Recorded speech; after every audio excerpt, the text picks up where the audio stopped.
I'm Colin. And I'm Megan. And this is Pet Sitter Confessional, an open and honest discussion about life as a pet sitter. Brought to you by Time to Pet. 2020 has definitely been a year of challenges and transitions. Some of those have been relatively easy for us, and many of them have been really hard to accept and implement and just get over that hump. Today, Isabel Alvarez Arata talks about a big transition that she's currently going through. Former owner of the Wag Pack, she shares how and why she decided it was finally time to close her business after 12 years, how she accepted that, and how it was really for the betterment of everybody involved. Let's get started. Hi, I'm Isabel Alvarez Arata. I was the founder and general manager of the Wag Pack LLC in Northern Virginia for 12 years until August 31st of this year, where we ceased operations in Northern Virginia forever. Thanks to COVID, we made the decision to cease operations. And so now I am kind of in transition, like you said. We did over 10,000 pet sitting visits in 12 years. Wow. We had a team of 18, almost 20 people in February of 2020. We had hundreds upon hundreds upon hundreds of active clients, and COVID hit, and it just didn't make sense to continue the business any longer based on the demand that we were seeing and how long this is going to probably take place or last. So we made the devastating decision to close up, and it's been a rough year, but here we are. And I'm excited to be here to talk to you because it's important to me. As I've said a lot in my group, I have a pet sitters group called Pet Sitter Place on Facebook. And I've said it since we made the announcement that even though I'm leaving the industry, the pet sitting industry, I don't see myself going back into it anywhere else or in the future. But I want to leave the industry as well as or better than I found it 12 years ago. And I do think, if I may say so myself, I have made some good impact in the industry. I have hopefully helped people, inspired others, shared just experiences with others, and I've met amazing people in the industry. So I'm excited to be here to kind of make this one of my goodbyes, I guess, and one of my contributions before I take my life in a totally different direction, maybe. I think. I don't know. Yeah. We haven't made that decision. I haven't made any decisions yet, so we'll see. Yeah. Well, and I appreciate you coming on and being willing to talk to us about that, and definitely want to pick your brain about some of your past experiences and what the process of closing down has been like for you. So, thinking back 12 years ago, why did you originally start pet sitting? What's interesting is this actually just popped into my head today. I was in the hospitality industry. I was a sales manager for Hyatt hotels on Capitol Hill, working with, associations and government entities, doing conferences and conventions. We were conference hotels. We had 20,000 square feet of meeting space, 800 guest rooms, all that. And I was selling packages, guest rooms, meeting space for conferences and such. So I guess I'd still be out of a job had I stayed in that industry, right? Because the hospitality industry has been so affected. So regardless, I feel like no matter what, I was going to end up making a huge change in 2020. No matter what my career was prior. So I was a sales manager working from 8 a.m. to 6 p.m. in the office, and then entertaining clients and attending events in the evenings. And I wanted a puppy so badly, but I couldn't, take care of him myself because of my super strenuous work schedule. So I started looking, I got the puppy. And when I was being interviewed by the rescue, the puppy is now 13. He's Titan. And when I was being interviewed by the rescue organization that I got him from, they were like, so what is your work schedule? They were really digging to make sure I was a good match for him. He was 4 months old when I got him. They were like, what are you going to do during the day? And I said, I'll get a dog walker, right? Because financially I could afford one. I was the typical professional that needed a dog walker. It was not a luxury. Like if I had a pet, I had to get help for that pet. So I started looking for a dog walker in my area, and I knew they existed. DC has had dog walkers forever. Northern Virginia is a suburb of DC. So I knew they existed. I just hadn't really done anything until I already had Titan in my house and was ready to like hire somebody, can you start tomorrow? So I started looking, and I honestly couldn't find anybody that gave me true peace of mind. I was in a relationship at the time, and I was in a relationship with a Secret Service agent. So of course, the Secret Service agent, a federal law enforcement agent, was like, what are their background checks? Like, who's coming in my house? Like, there isn't a firearm in here that's a federal government issued firearm. All the stuff, right? All the things. And I couldn't really find anybody that was really doing their due diligence, or at least they might have been, but they didn't share that on their website. I didn't know what their inner workings were. I did call a few places, and I never got phone calls back. To this day, I'm still waiting on those calls to come in. So I said, pets had always been my passion. I pet sat for friends and family in college, after college. I wanted a pet. I was 28 years old when I finally got my first own pet. So from college to that time, I was pet sitting for neighbors, friends. So I was like, I can do this better. Like I have the skills, the love of animal, but I'm an entrepreneur. My parents are entrepreneurs. I'm super organized. This is one of those things that needs to really be done properly. In-home pet care is a really interesting industry because very few industries allow people to go into other people's homes when nobody's there. Right. Even your general contractor, somebody's home most of the time. Your cleaning person may be the only exception, but a lot of times people schedule their cleaning services on the weekend so that they can be there because, they're going to be going through stuff and you don't know if you can really trust them. And I was like, this needs to be done properly in order for the company to be, successful, and for the client to have that peace of mind, just like we need it for Titan and for our home. So I said, I'm going to do this. And the person I was in a relationship with was like, I totally support you. I totally believe in you. Let's do it. So I started the business from our then, office in our home. And I canvassed the neighborhood with flyers, and he did too with Titan. And we still to this day had clients that we got off of those flyers. I don't think flyers work as well anymore, but it was because we were out there on a Saturday morning meeting people that it wasn't like we didn't do it during the week when people were at work. We did it on a Saturday, introducing ourselves, this cute little puppy with this, he was lanky and like 4 months. So, awkward. I still had clients from that experience, and it took off. I mean, I started the Wag Pack, officially named it January of 2008. Left my corporate job March 15th of 2008. Wow. Started taking clients maybe March 1st because I was kind of, on the way out of the other one, revving up the new job. By August, I was hiring people. Wow.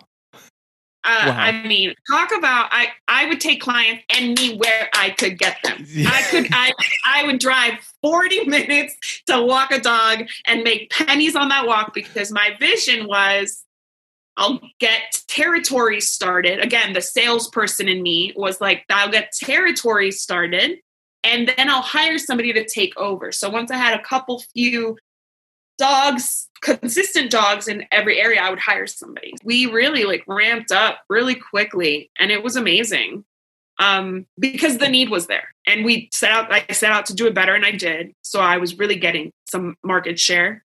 And it was an awesome, awesome ride. Yeah, absolutely. And I mean, you see, you were able to pull together this history in the hospitality and the desire to care for the client, to the customer, the human, make sure they were cared for, and their needs were being met. And you saw that whenever you experienced that of like, hey, this is not how you care for the customer. I can do this. And so it's really neat to hear that you noticed that was where you could really make an impact and make a big difference.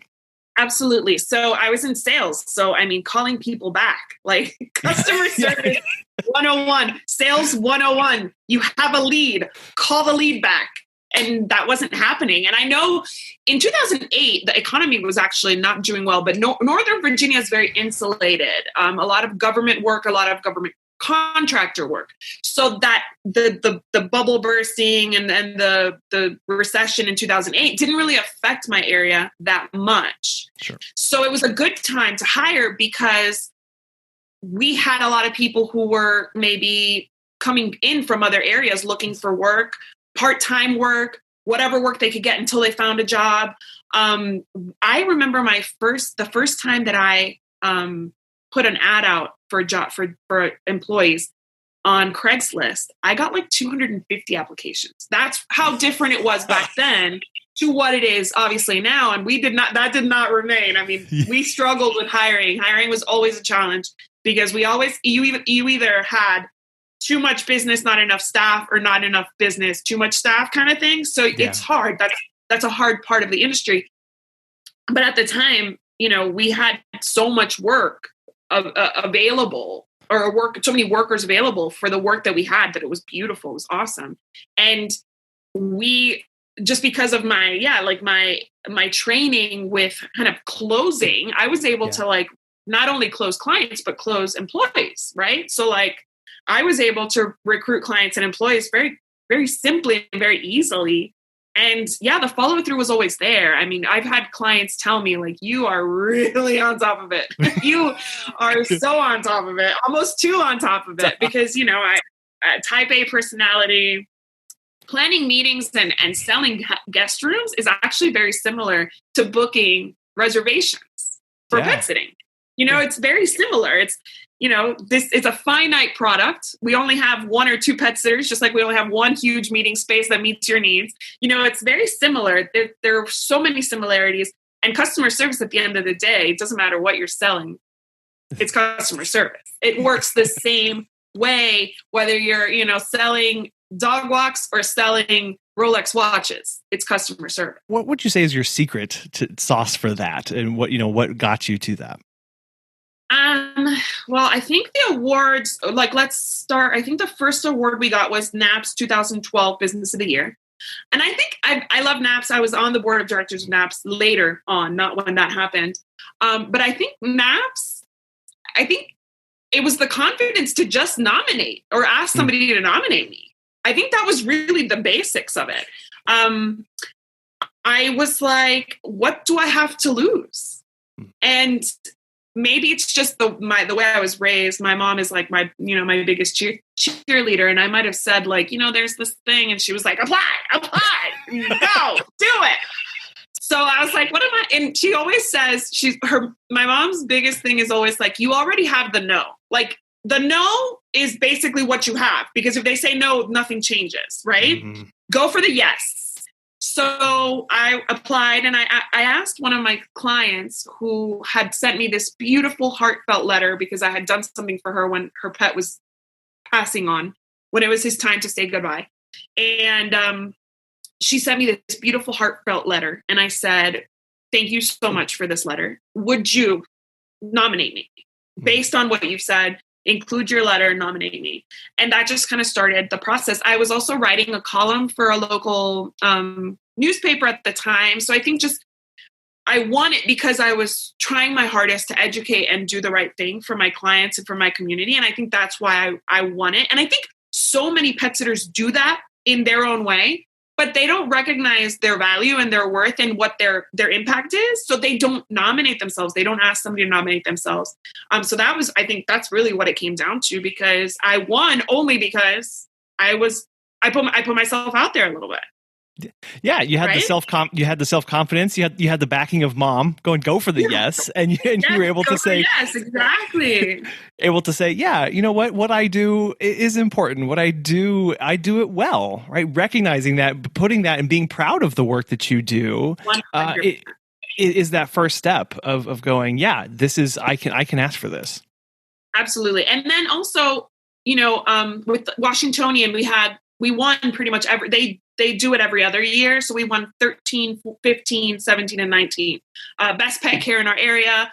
And it's a list of different areas. So we were amongst all of the best.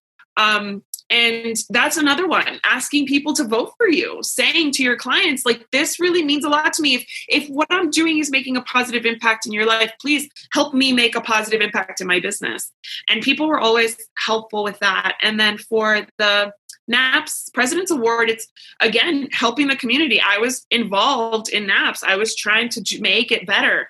NAPS still offers some products of my efforts as webinars. I did a series with the member benefits committee that I was in charge of, a series of pet sitter training. So Pet Sitter 101, Pet Sitter 102, 103, and 104, where we basically broke down how to get into the pet sitting industry.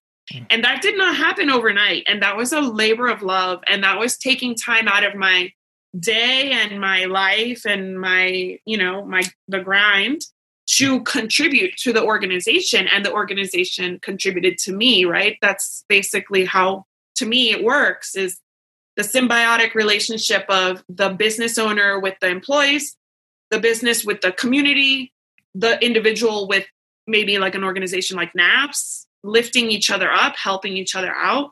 And at the end, you get that positive relationship and all the awards and all the recognition, because it really is a labor of love and a team effort, a cooperative, basically. And on that, you mentioned you were involved with some education things, and you do have a saying that's, we believe that educated pet parents and pet care providers are empowered pet parents and pet care providers. And I love that so much. So how do you do that? How does that manifest in your daily life, and why is that important to you, I guess? So it's so important to me. It's probably the most important thing to me. And that is where I kind of keep thinking, I don't want to give up the Wag Pack brand, and I may do something with it where I continue to educate pet parents, pet sitters, small business owners, because I've coached, I've done pet professional coaching for business owners, but it's not only been pet sitting business owners, it's been hairstylists and restaurant owners too. So I love education. I think people always have the best of intentions, but they don't always have the information to make their intentions come to fruition. Every single day, I get a message from a friend or acquaintance on Facebook being like, I have this issue with my dog. I have this issue with my cat. And I may not have the answer for them, but I know enough people in the industry to point them in the right direction. And I feel terrible kind of walking away from that, because I feel that I have so much to give just with my contacts, just with my experiences doing rescue, doing pet care professionally, doing pet care individually as a pet parent myself. So I love education. I think it's important to share what we have. I think that's every single one of our purposes. We have many purposes in life, but one of them is to share the gifts that God gave us. And if you're not a God-fearing person, just that your genetics gave you, you have gifts. Everybody has gifts. So like sharing those makes for a better world and community. And I think that pet sitting and seeing other people's experiences has allowed me to learn more than I would have just taking care of my own pets. Granted, I've had I had so many pets in the past 12 years, and I've even, hand-raised kittens because they just kind of ended up on my lap, and I've taken in strays, and I've fostered, and I've done all the things. So, but still, I learned from my clients and from their experiences and from my employees and from their knowledge, because I had some amazing employees. And so learning all that, I feel like I have all this knowledge to share. And I'm not sure that I want to end it here, but we'll see. Yeah, and recognizing at each stage there's still something else to learn, and you can learn from anybody. And I love hearing that you said, you learn from employees too, being open, even as the founder of the company, being like, being able to recognize, wow, that was a really great idea. I had no idea. Tell me more about that. And that's an attitude that more of us should have, being open to learning from everybody around us. And that takes getting to know people and just having a conversation with them and admitting to yourself that you don't know everything. And that's okay. That's good, because that shows you can grow and that shows you can continue to learn from others. Yes, absolutely. There are some things that I'm kind of like a staunch believer in, like dogs should wear harnesses on walks and not just collars. Those kinds of things I'm not going to learn from anybody about anything, because I need everybody to be on a harness. Those things I'm really like, but like when it comes to pet nutrition, pet behavior, I'm not a behaviorist at all. I'm not a dog trainer. I've taken courses and I plan to continue to take some courses that I've already signed up for. But there's so much, and science changes and knowledge changes and products change. So it would be so cool for me to be able to continue that learning and helping and sharing. And I think that's something that pet sitters who are kind of stopped right now, who don't have a lot of work right now, that's what they should be focusing on, is becoming a resource for their clients who may not need them physically right now. They may not need their services in their home, but they might have questions. They might just have gifts to give to their community and to their clients and to their employees, just to maintain their place in the industry until they're back at it. Right? Yeah, absolutely. I like to think of it as a wheel with a hub in the middle of it. And we as pet sitters can put ourselves right in the middle and connect all the spokes from the others on the pet care team to make sure that each client's taken the best care of, and that we can connect the owner to that information. We can be where they go to, their go-to source. Well, what's really cool for me is, and I've said this, I've presented a few times in different conferences, and one of the things that I remember always being kind of annoyed with like the participants, and there's always like that question of, but like, I can't let go of the reins of my business. I don't want to hire because nobody's going to do it as well as I am. And I am here to tell you that is not true. I hired people that made me look like a bad pet sitter because they were so good. Because they did stuff that I maybe would not have thought about doing, just because I was focused on something else, not because I didn't have the interest or the intention or the will to do it, just because I was maybe focused on something else. Right. I have seen pet sitters do more and be more successful. I have a very upbeat personality and upbeat energy. I'm always like, go, go, go. I've seen people do better with animals with a different energy than my own, right? Yeah. So I always used to say, like, don't think you're the only person that can do this job. There's so many other people who can do it. And you might be amazing at one thing, but somebody else might be amazing at something else. And to think that you're the only one who can be trusted is really kind of a sad place to be. I really, knock on wood. I mean, I guess I don't need to knock on wood anymore because we're not providing services anymore. But we had one insurance claim in 12 years, and it was a full accident. It was a full accident, and it was one of our favorite clients, and it was a midday dog walking client whom we adored, and it was my best pet sitter in the history of the Wag Pack, or one of, I guess I should say, because we had amazing people. And it was a total accident, and it was granted. Really, we got really lucky. The dog got off the harness. The harness was too loose. They probably should never have given it to us. Apparently it happened before, but they never really thought it would happen again. The dog was skittish about certain trucks driving by, and she got off the harness and ended up pinned under a car, not hit by the car, just pinned under it because she was small enough. She had some damage to her belly, kind of like scrapes and stuff they had to clean out. They had to stitch up a couple. But I mean, in the grand scheme of things, it was tiny. One. And we did 10,000 plus pet sits in 12 years. One. So people can be trusted. People need to be trained. Sometimes people may not know how to do the job. You need to teach them and tell them what the expectation is. But you can trust people. And that's one liability insurance claim. We had 0 bond claims, 0 theft situations. We had one situation where a client accused us or accused the pet sitter, but she didn't really. She called and she was like, I don't want to say this. I feel terrible saying this. I think she may have stolen my wedding bands. And we knew for sure, 100%, without a doubt, she hadn't. We called the police. We went through all of the things that you do when you have a bond. We always used business insurers of the Carolinas. We called them. What do we do? They told us what to do. We followed all the instructions.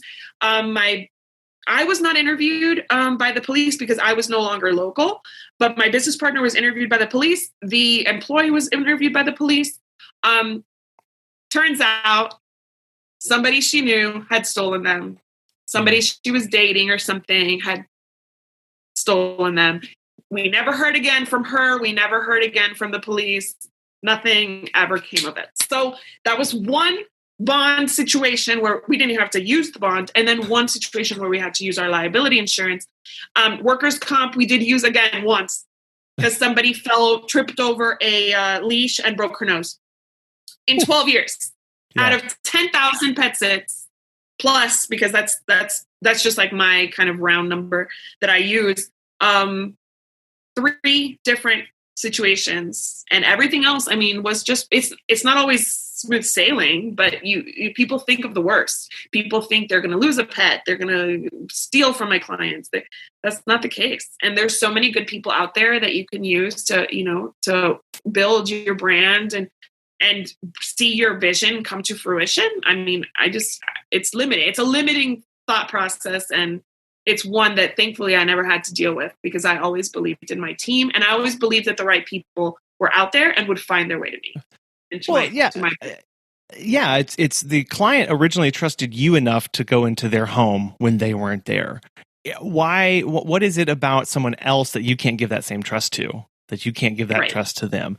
And I'm sure. And so part of that is having good policies and procedures in place for hiring processes and all of these kind of things. So talk about that a little bit, about the importance of having a good, maybe what makes a good policy and procedure and how it's beneficial to a business. So we, at the Wag Pack, we always over-communicated. That was something that was really important to me. Setting expectations is not something you just do with the client. It's not just something you do with the employee. It's with everybody. You set expectations with everybody. I mean, I set expectations with myself, of how things should go. And even when I'm failing, when I'm not quite meeting that expectation, I hold myself accountable, because setting expectations is really what makes it either go smoothly or not. Good service to different people is different to different people. That's one of the things I always interviewed people with, was a question about what's good.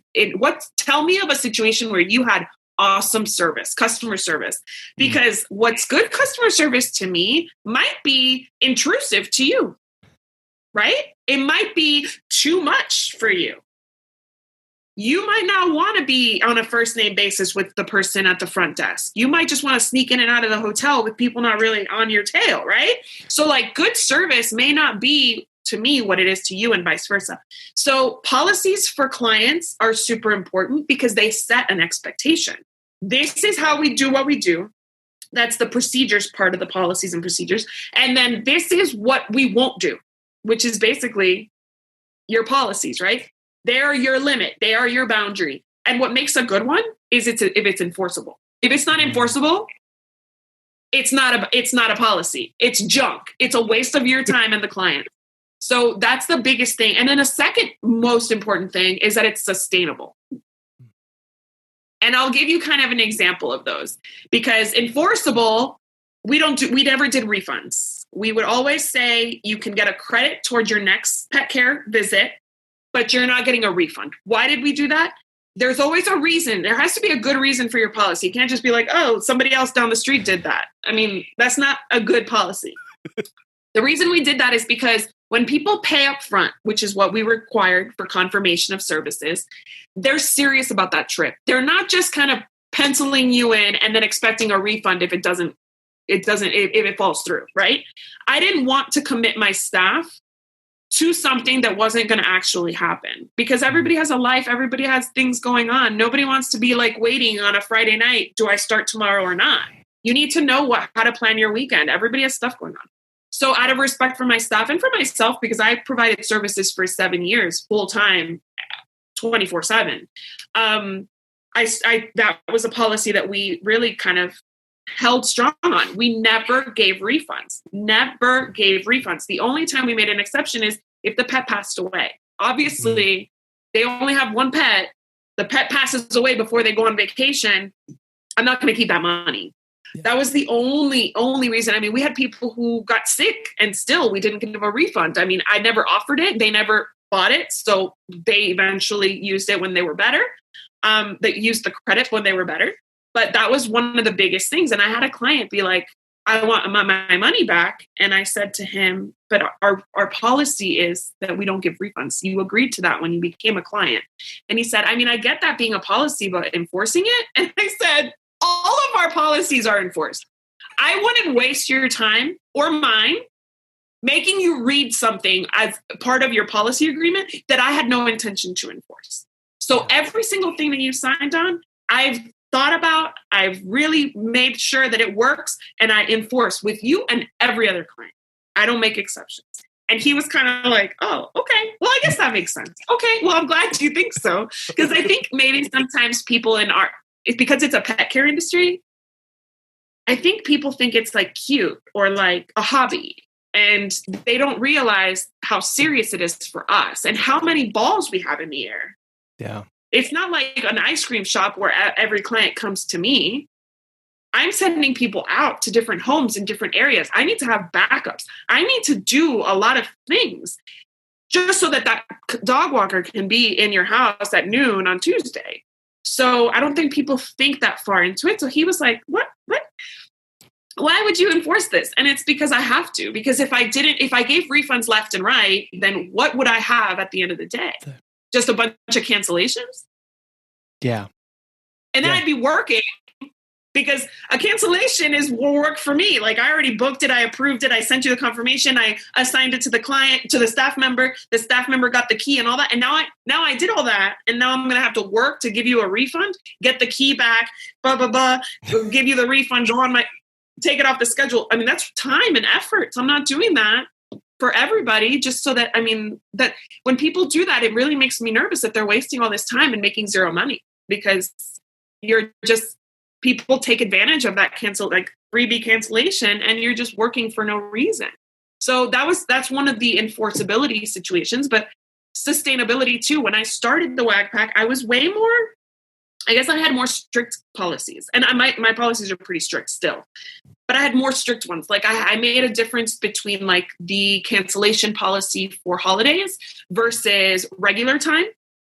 And honestly, it was not enforceable. I was too busy to be like, what day did this get canceled and what day can I refund, and announcing to clients that this week is a no cancellation week. And I dropped it because it was not sustainable. So my policy for basically the maybe 11 years out of the 12 was a 24-hour cancellation policy that we enforced as of 6 p.m. the day prior. So it's technically a little less than 24 hours, but 6 p.m. the day prior, if you let me know, you'll get a credit on your account.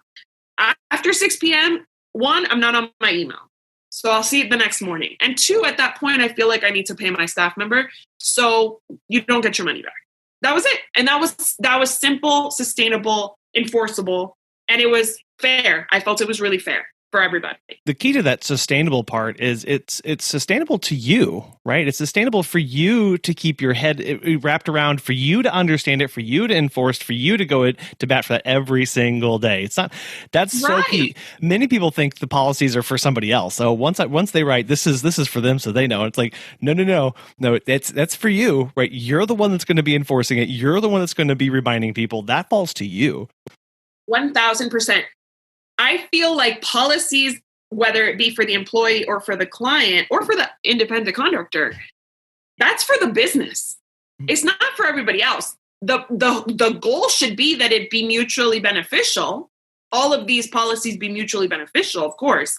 But at the end of the day, the business is providing the policies as a protection for the business and the business operation, just like for the business operation on the employee end or the IC end. It has to be in a way that the business is better for having it rather than not, right? Yeah. So that if the business is not better for having it, then why even have it?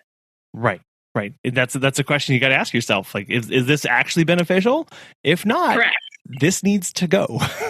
And you have to believe in it, because there is going to be a client that questions you on that policy. And you have to be able to very quickly defend it and explain why it exists. Clients, I feel like people who have never worked in a customer service situation. I was a server in college, so I think that's one of the best. That's like a customer service boot camp. It's a time management boot.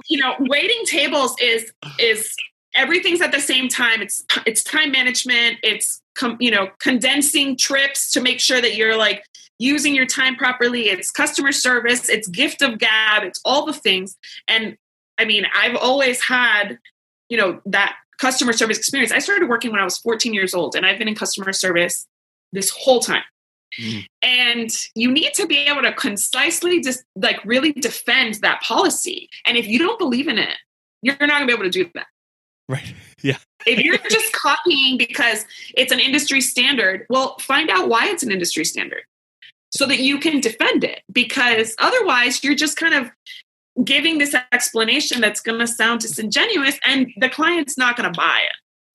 No. Yeah, that policy, you have to write that within mind of someone in your face with the finger pointing at you going, why? Why is this? Right? You need, right? You said you need to be able to look at that and go, well, this is why. And this is, right. and really truly explain it. Like, one of the policies that we had was always a key drop fee. When people wanted to return their key, us to return their key after their trip, I don't want to have to do that. I don't want to deliver your keys. I want you to keep them on file so that every time that you are in a bind, you call me, right? I also, if I'm sending a staff member to you, it costs money to send them to you. So I need to cover that cost. So I'm going to make it so that is, I didn't make it prohibitive, but I made it a fee because I don't want you wasting my time. I don't want to make multiple trips. I want you to schedule seamlessly because I know it's a benefit for you. So all those reasons I can pop out in a second when people are like, well, why? It's my key. Why do I have to get paid to get it back? Yeah. Because you gave it to me and it's in my possession and now it costs me money to get it back to you. Yeah. That's why, Yeah, absolutely. Yeah. And it just shows that those kind of policies show that you take it seriously because it is serious and you value yourself. You value your time. You value your employees' time. And all of that is wrapped up into those kind of policies and procedures, is that when you value yourself enough, those kind of policies get put into place. Agreed. And I have staff members who would have done more, would have done the key drop for free. Yeah. They would have, because they were that good and that committed and that loving and that willing to help, but I didn't think it was fair for them. So that I felt like I was there to make it, again, mutually beneficial. It should be a benefit to the client to have us and for the staff member to have that client.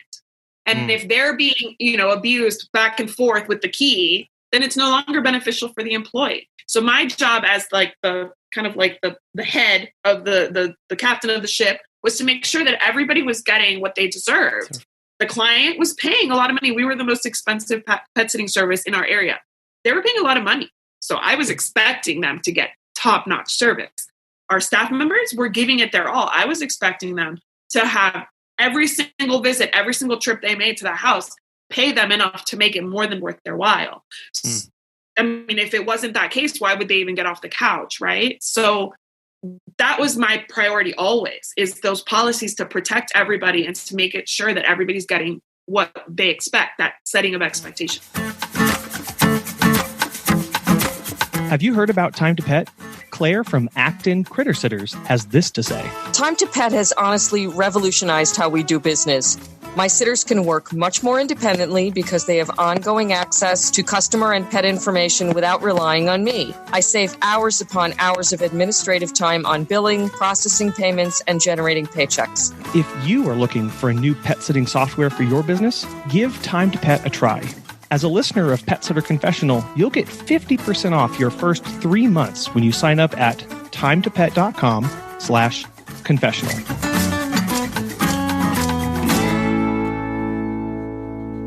And now you've been doing that management remotely for a while now. Talk to us about that, because I'm really interested to hear how that's working.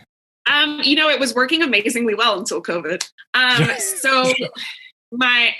In 2015, I got married to my husband, who is active military. And since 2015, we have moved 3 times. Ooh. Yeah. So the Army life is not for me. It's tough. It's hard. There's a lot of moving. But it is what it is, right? Ask any military family. It is what it is. It's your life. And we left to rural Louisiana. And so before, obviously, we knew that he was going to move probably around December of 2014. And I had a business partner at the time. She and I obviously were like, what do we do? The business is based in my dining room. What do I do with it? So we kind of started considering, we were big enough and profitable enough that we could look at meeting space or office space. And so we did one day, kind of drove in January of 2015 in snow, driving around together, looking at like lease signs in professional areas. And we found a place that was a super steel, super pretty, awesome place. And we set up shop there. It was a labor of love. We poured ourselves for a month into that office, transitioned everything there. That was February of 2015. And I moved out of the area in July of that year. So kind of left everything it was basically like a self-service office for our employees, which was awesome. Everybody had a key to go in. We had equipment, we had keys, we had cubbies for them. It was awesome. It was a really great space. For a long time before I became a mom, I was going back and forth about 3 times a year for 2 weeks. And I would stay there. I would train my staff in pet first aid. I would do staff meetings. I would do all the, staff events so that, to build rapport with the employees, meet the new staff that I had hired over Skype.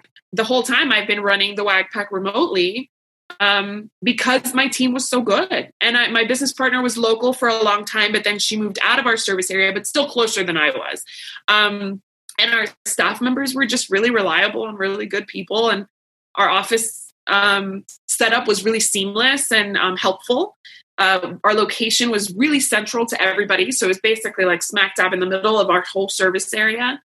It was I was living the dream. I was truly living the dream. And then COVID hit and our business diminished so much that we couldn't really cover the rent with zero business, right?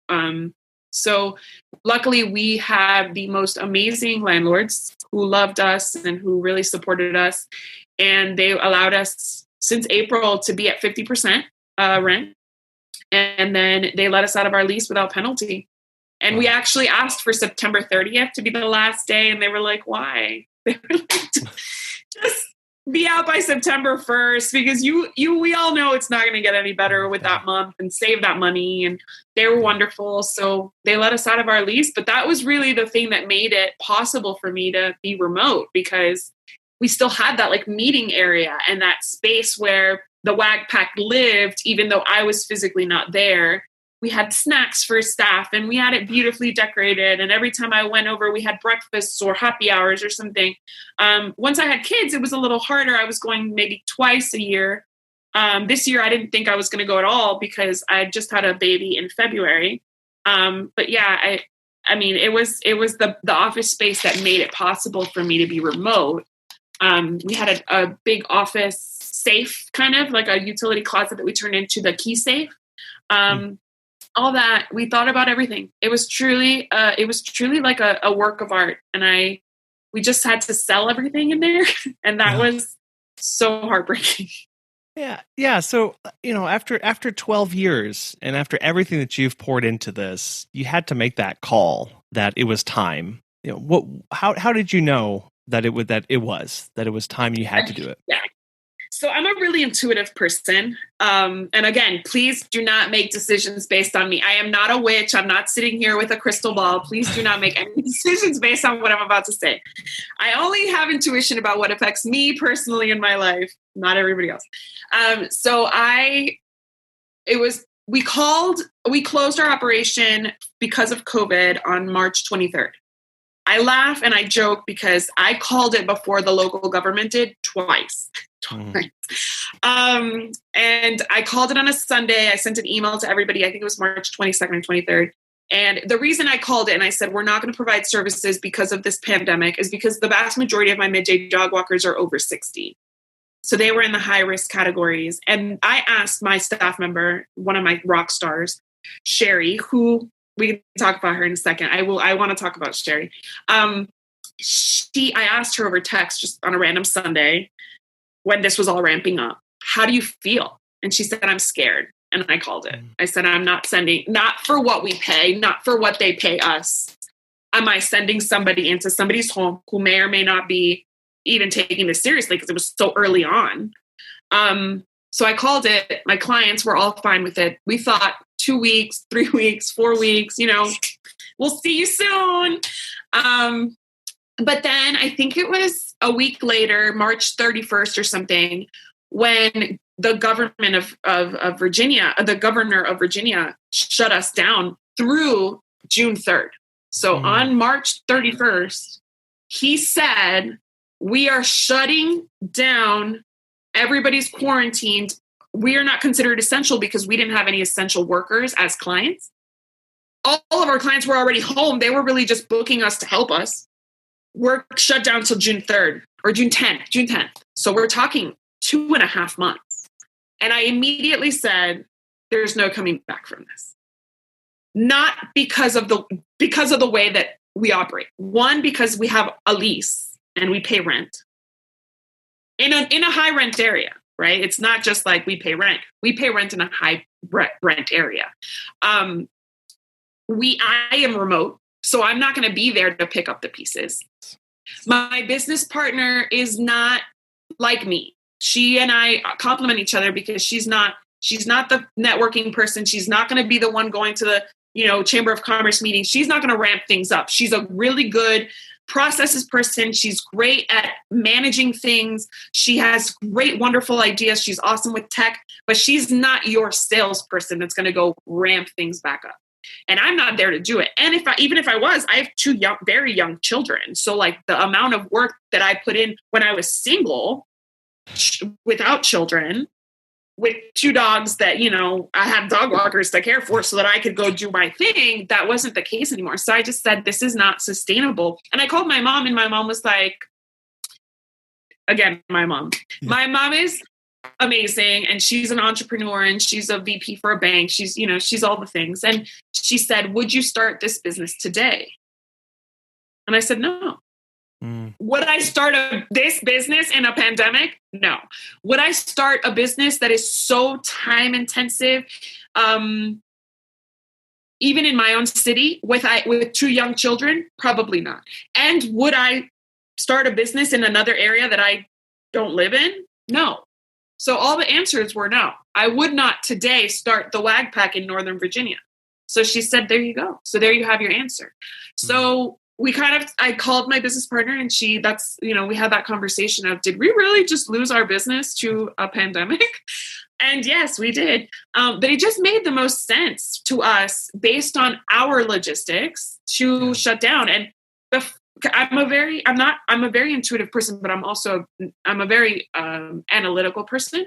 So I said, okay, this is what my gut's telling me, but let's see what our clients say. So what we did was we waited until end of May, and we sustained things because my thought was, maybe we take this online. Maybe we do online training. My business partner is a dog trainer. Maybe we do a lot of online things. So I sent an email, a survey to my clients, a really big client base, and asked them what they foresaw their need for dog walking or pet sitting to be from that day through the end of 2020. And we got 34 responses. Hundreds upon hundreds upon hundreds of clients. We got 34 responses. People weren't even thinking about their dog walker right now. And the vast majority said they had 0 need for dog walking. They weren't going to travel. They weren't letting service providers in their house. Again, a lot of my clients are older and in the high-risk groups, and you can't control what the client's doing. You can't control what the staff member's doing. I can't vouch that my staff members aren't going out on the weekends or doing things that they shouldn't be doing. I don't know. So all the signs showed that it was not going to be sustainable for the rest of the year. Right. And again, do I really want to maintain a lease for when things are going to start ramping up again? When I don't live in the area? No. If I lived in the area, it would be totally different. The business wouldn't have an office space. It would still be in my house. We wouldn't have that overhead. We would probably, have just kind of taken a little hiatus, hibernation of some sort until things ramped up, because regardless, I still have my house. I still pay my mortgage. It's not costing me anything to maintain it. But in our case, it was costing us a lot of money. Even with the 50% that our landlords offered us, it was still costing us money. And the reality is they want somebody who can pay full price. They don't want to hold off indefinitely at 50%. Right. So it just made sense, Right. And the key to that, you start off by saying it made sense to you for your business at that time, and that question that your mom asked, your mom's awesome. We need to make sure we say that.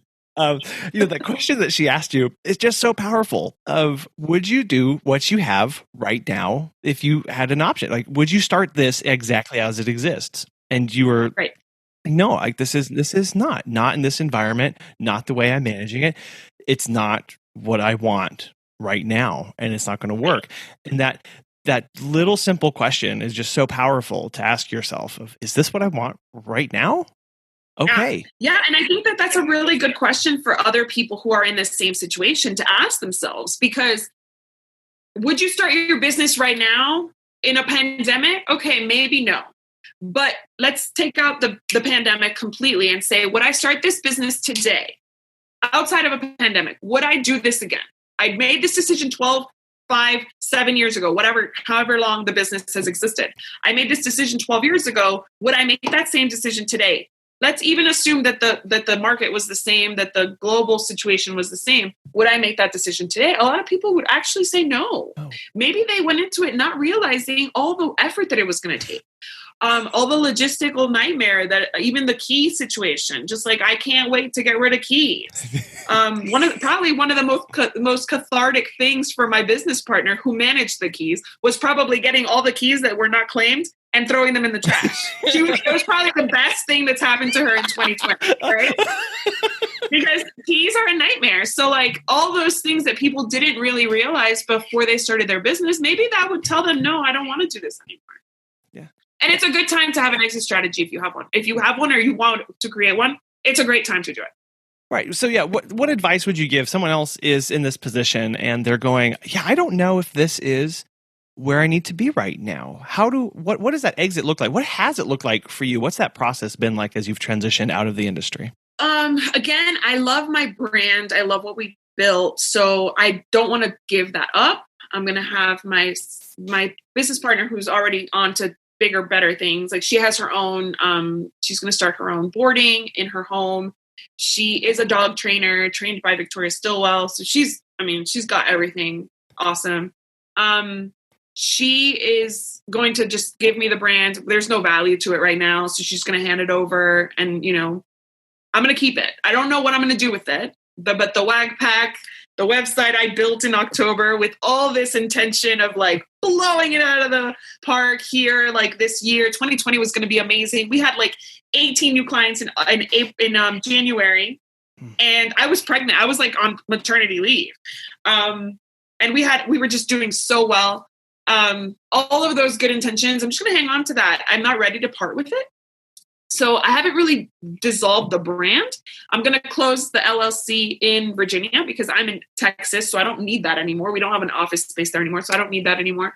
The most time-consuming thing is like, QuickBooks, shutting that down, getting, all the accounts that you build as a business, getting everything closed so that you don't keep getting billed for it. That's a big one. The clients kind of understood, like they knew this was happening. A lot of them responded being like, I was afraid this was going to happen.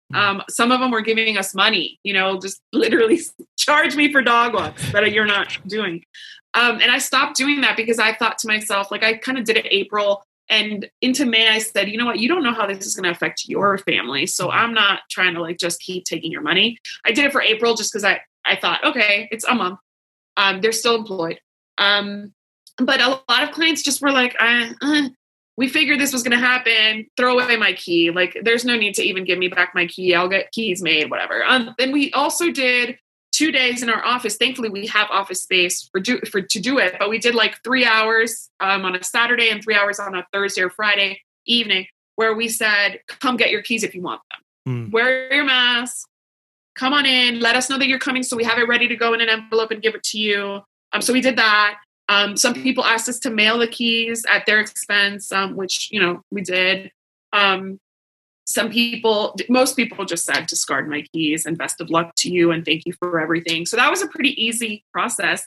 Employees were already kind of furloughed or laid off, I guess. The great thing is we did have a couple of employees that were willing to just take whatever they could get through the end of it. We gave clients the opportunity to use credits that they had. So even if they didn't need us to walk their dog, they let us walk their dog just so that they could use their credits. So we had staff members do that through the end of, it was kind of till September 11th, we still had somebody scheduling. So our staff members were willing to take that on. It kind of just all fell into place. People are very, very reasonable under the circumstances, right? They get it. I mean, they didn't expect us to stay afloat indefinitely under the circumstances. So closing down has been really kind of easy. I mean, emotionally, the selling of the stuff was a lot. And I know my business partner, because I'm not there, my business partner had to do a lot of legwork on getting stuff sold so that we could take something from our business, like literally whatever hundreds or thousands of dollars we might be able to make off of the furniture. And that's not a lot of thousands, few thousands that we might be able to, take, we're trying to take. So that was a gruesome process for her, I'm sure. And for me, emotionally, pricing that stuff from afar it sucked. It was sad. Returning the keys was hard. It all sucked. But it's one of those things where I feel like everything happens for a reason. And at the end of the day, I don't think we had another choice. So why am I going to fight it? Right. I'm not gonna get all sad about something that happened. That is no reflection on me. It's no reflection on my business partner. It's no reflection on our business. It's just, it is what it is. Yeah. Well, and so, one question comes up there is the client list. What did you ever think to sell that to somebody or to do that? What was your processing of that? So I don't think, and this is my opinion, I don't think that a client list at this point has any value at all. When my clients are telling me that indefinitely they don't know they're going to be working from home, I just shared on my Facebook page and in my Facebook group, I shared, again, I have a pet sitters group. It's called Pet Sitter Place. And I shared in that group an article from the Washingtonian that said that 72% of office workers in DC proper are going to be working remotely until summer of 2021. Right. And many corporations all over the world and all over the country specifically have made that kind of taken that stance saying that, at least through January, everybody's going to be working from home. Merrill Lynch, I think, has said through third quarter of 2021, they're doing work from home. So I don't think that my client list has any value whatsoever. So I thought about it for a very quick second, and then I came to that conclusion. And I'm not going to just, when you think about selling something like that, you think the legal fees and you think of the valuation and you think of that those all cost money, right? Yeah. So it has to be priced high enough to cover at least those costs and make it worth your while. And I just don't think that that's possible. That's my opinion. I didn't even look into it. That's just my gut feeling is that. So what I did instead was I asked my staff members who have helped me build my business. Some of them have given every single thing that they had, every holiday, every bit of energy. They broke their nose walking dogs. They deserve the opportunity to take over those clients. And that's what I did. I asked them, are you interested in taking over your clients? Whether as a business, starting your own business, or just as a friend. Like they already have a rapport with you. Do you want them to call you when they travel next year? And a few of them said yes. So I told my clients when we announced our closure that if they wanted to get in touch with their staff member, I would ask the staff member their permission, and I would put them in touch if it was a go.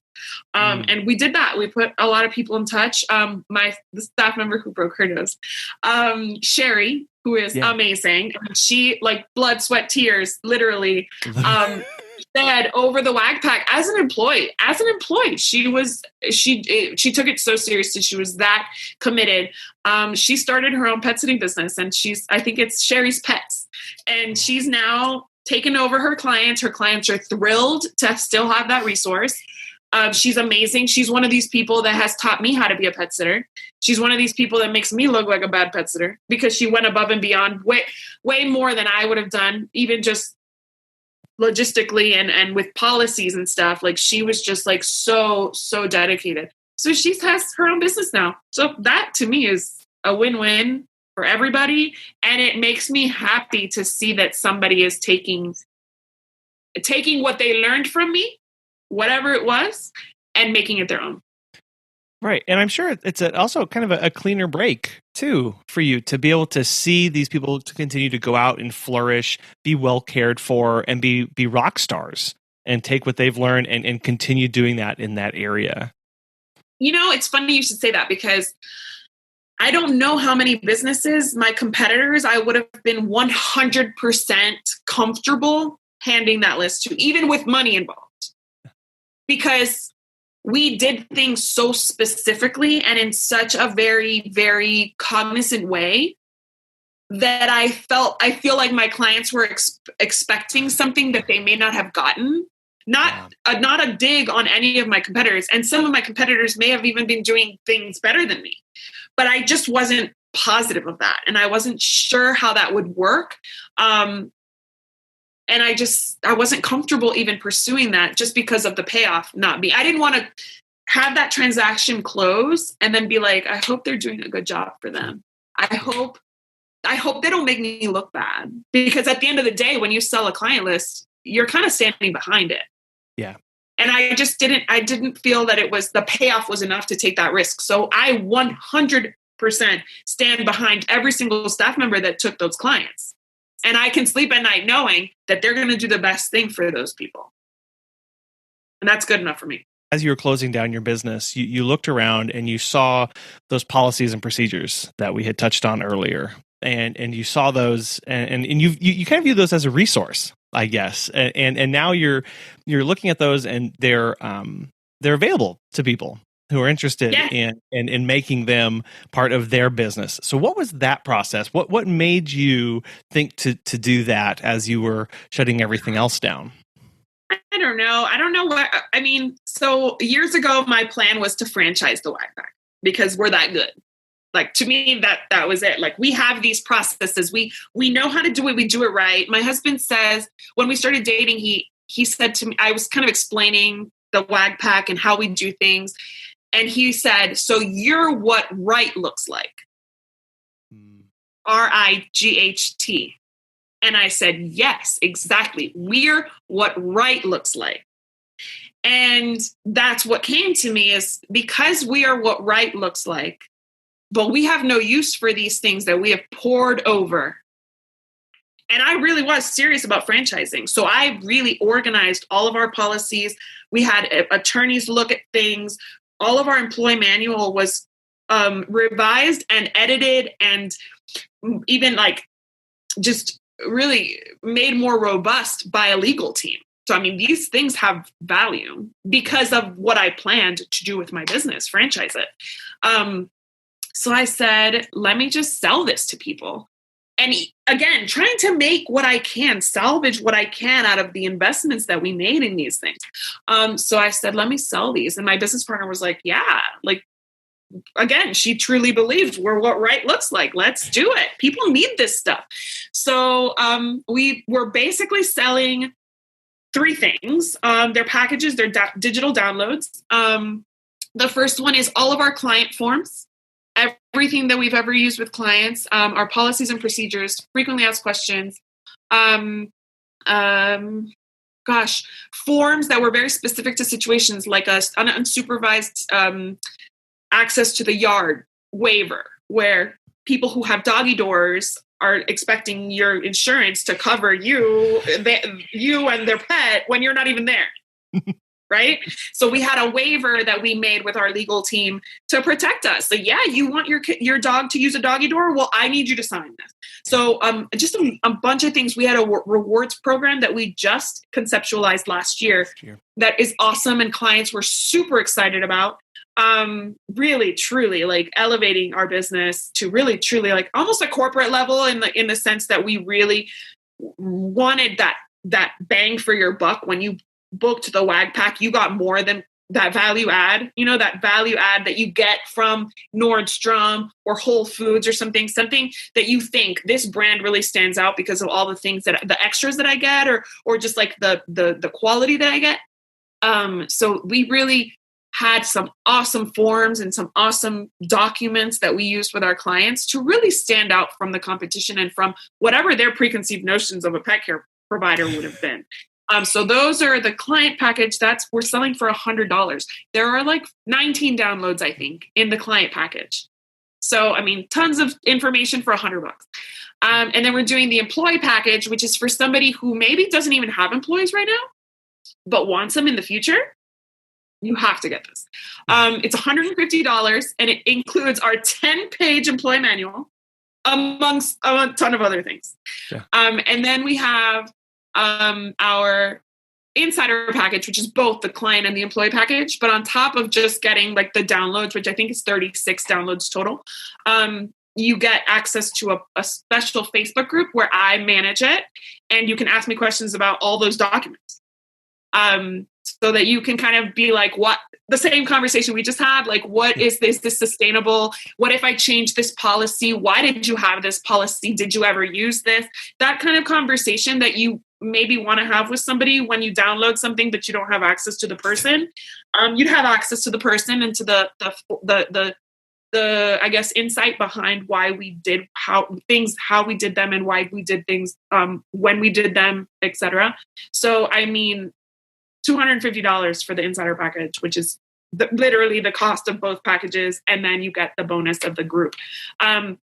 And in the group too, I plan on just sharing other stuff. I have to clean out my computer. So I just plan on, when I find something, sharing it in there so that I can really just give. And instead of just deleting and emptying this document that I put so much effort into, sharing it with somebody, obviously getting some money for it, because we really, the thought process we priced it so that it would be accessible for everybody, even in a pandemic, right? So like $100 to invest in like 19 downloads for your clients alone, that you could probably make that work.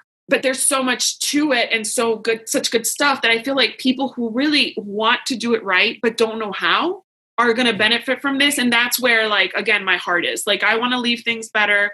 I want people to be accessible to people. I don't want, I don't care that my competitors who, have multi or $1 million businesses can access this. They have access to attorneys. I'm not worried about them. Right. I'm worried about the people who really have all the best of intentions, are very serious about their business, but they don't have, our employee manual, it costs over $1,000 to have it just looked at by an attorney. Sure. Just looked at. Then all of the additions and subtractions and conversations were more than that. So most business owners don't have that, especially new ones. So whether you're thinking of employees down the line or not, I would suggest getting the insider package, because it's $250 and you get so much more, and you get the access to the group. The group, I plan to manage it through December 31st because I don't know what 2021 is going to bring. But the group will be accessible to its members. So all the downloads are going to be there. The conversation can continue, maybe not with my guidance, but the conversation will continue. So I consider it maybe like kind of like a coaching group, but a self-sustained one after 2020. So I think if anybody has that a little bit of money to get something, I know sometimes there's a lot of digital courses online right now that are very, very cheap. You get a lot more, we have access to a lot of good things right now. This is more than a course. This is way more than a course. This is literally the bones of my business that I'm sharing with everybody. It's proprietary information that I was going to franchise, sell at a lot of money to somebody who wanted to start their business under the Wag Pack name. And I'm basically giving it away for $250. So I'm not saying that because it's going to line my pockets. At the end of the day, we've lost a lot more than we're going to make, because we had to shut down a 12-year business. I'm going to kind of like end it 12/31 and start fresh in 2021. And I don't know how, but in some other way. I maybe just will take a sabbatical. I don't know. I have no idea. Well, yeah, I did want to touch after 12 years and after everything that you're doing in this entrepreneurial spirit that you have, and I'm sure your mom's asking you about what you're going to be doing next. I'm going to ask, what's the future hold for you? My mom is like, how do you manage these 2 children? That's what my mom wants to know. Being a parent in 2020 is a lot harder than it was when I was born. And I'm not going to say what year that was. Let's keep that a secret. But yeah, my mom's like, how are you doing this? And she's kind of seeing that it would have been unsustainable to be a full-time mom to my children with my husband as much as he travels, while trying to rebuild a business. She sees that would not, and the uncertainty and all that. She definitely supports the decision. She's so funny. She thinks that I'm going to do awesome no matter what I do. Right. She believes in me. She thinks I'm great. She's my mom. That's her job. Yeah. But I don't know. She doesn't want me to get rid of the brand. That was the biggest thing she said to me was, you've worked so hard. That brand is so you. It's your heart and soul. Don't get rid of that brand. Try to continue in any way that you can. I write. I've been writing for a magazine recently in South Carolina, where I've been just, freelance writing for them in their pet issue. I have a couple articles. I used to write a column for the Alexandria Times. So writing is something that I'll do. I kind of am thinking of maybe the Wag Pack becomes a resource website for pet parents. I'd like to continue podcasting. I have a podcast with Beth, who it would obviously just be me at this point. It's called Covered in Pet Hair.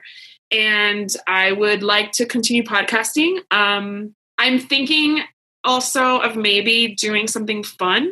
I don't know if you watch What Happens Live. I haven't, no. Okay, so it's like a Bravo specific late night show where there's the interviews and like banter and stuff. So I was like, maybe I do that, but in the pet world. Like maybe I, maybe do something fun on YouTube, just, sharing what I love and sharing myself and interviewing people or not, or just kind of do something. I don't know. So I'm kind of like tossing some ideas out. I love entertainment. I've done some videos. They're on our YouTube page. I think pet parents need resources that they can count on. I think it's hard for pet parents to get all the information that they need because there's so much of it, but not all of it is quality. So my goal with anything that I do would be to kind of point people in the right direction. I may not be the expert they need, but I might know them. So I think that that's something that I'm considering. Again, the details, I'm kind of still working on them, but we'll see. I think the Wag Pack will have a second life. I don't know what it will be, and I don't know how long it will last, because I also have other interests outside of pet care. Parenting is not one. So like, I'm not going to be a mommy blogger. That's definitely not one. I need the help of mommy bloggers. I am not going to become one. Parenting is harder than I ever imagined. So I have a lot to learn in that space.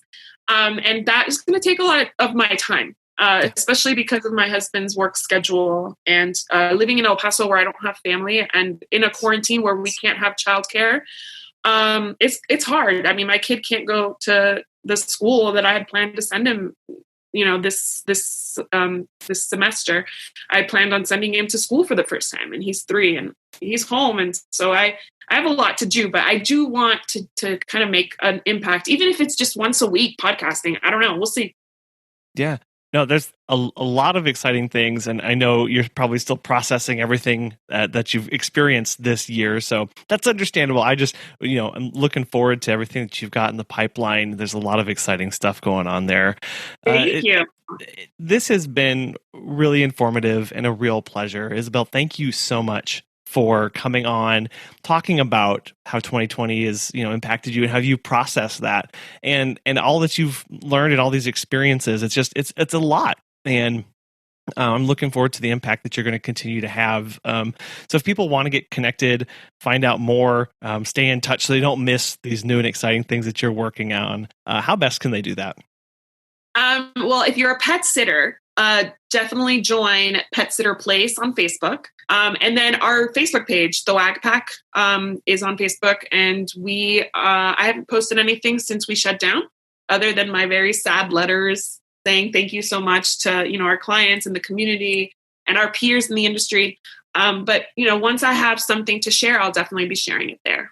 Yeah, very excited and can't wait to see what you've got coming. Isabel, again, thank you so much for this and wish you all the best. Thank you. It's been a true pleasure. I really enjoyed meeting you. Throughout my conversation with Isabel, it was a constant reminder to take ownership in your business, to make decisions that are going to be best for you and for your employees, for your business partners, and ultimately, that's going to be able to give the best care possible for your existing clients. It was a hard decision that Isabel faced in the face of everything that 2020 was throwing at her business. And it's important to remember that we all have our individual decisions that we need to make that are going to be best for us. And nobody can tell you or fully understand exactly all of your reasons for operating the way you do and for the decisions that you need to make. Be empowered by that. Know and have confidence that you know your business and that you're going to make the best decisions possible for both you and everybody involved. And really, only you can do that. Megan and I want to thank our sponsor for this week, Time to Pet, for making this week's show possible. Head on over to timetopet.com/confessional and check out that discount if you're looking to changing up your software this year. We would love to get in touch with you and hear how you're doing and everything going on. Shoot us an email at feedback@petsitterconfessional.com. Check us out on social media. We're everywhere basically at Pet Sitter Confessional or PS Confessional. Check out our website too for a ton of resources and all of our back catalog of episodes. We'll talk again soon.